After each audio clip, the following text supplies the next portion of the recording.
Hi, my name is Steve Levinson, and despite my croaky voice, I'm here to talk about really good movies. Today's must-see subject is 1997's The Sweet Hereafter. It was directed by the Oscar-nominated Adam Egoyan, who also wrote the Oscar-nominated screenplay, which was itself adapted from Russell Banks' hypnotic novel. The movie's elliptical storyline revolves around a small, close-knit town in the Canadian Rockies, which has suffered a terrific tragedy.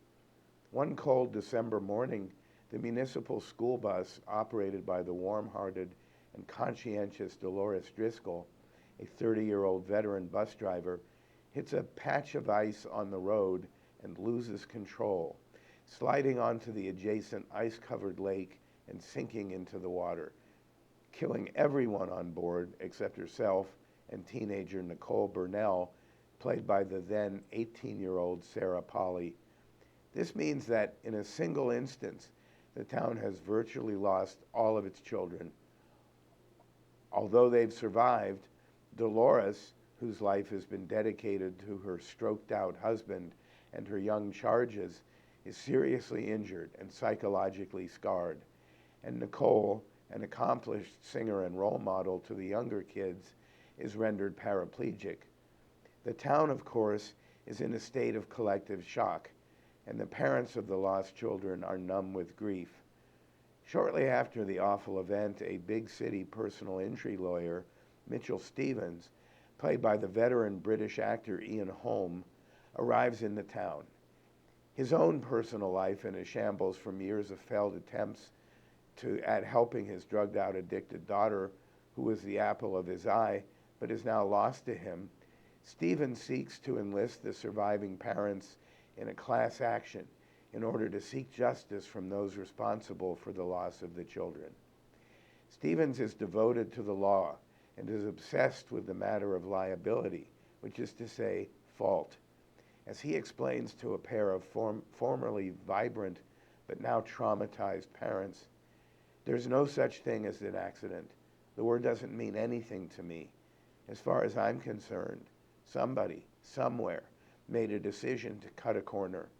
Some corrupt agency or corporation accounted for the cost variance between a 10-cent bolt and $1 million out-of-court settlement and decided to sacrifice a few lives for the difference.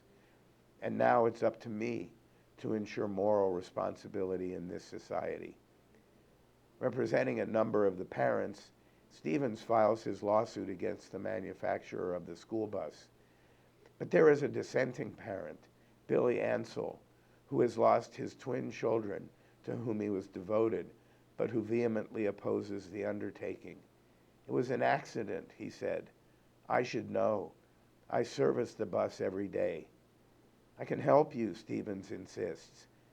"Not unless you can raise the dead," Ansell replies. "You leave us alone, Stevens. You can't help." "But something terrible has happened," Stevens says. "It's taken our children away. They're gone."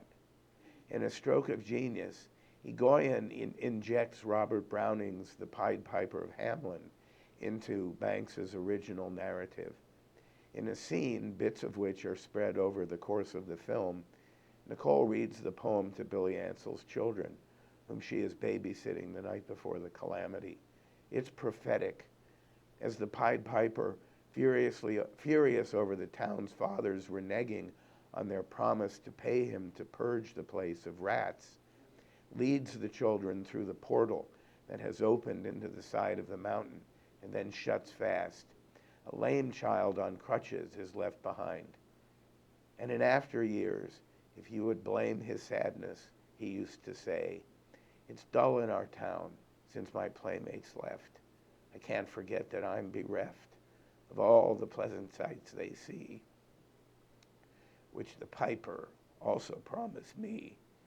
For he led us," he said, "to a joyous land, joining the town and just at hand, where waters gushed and fruit trees grew, and flowers put forth a fairer hue, and everything was fresh, was strange and new."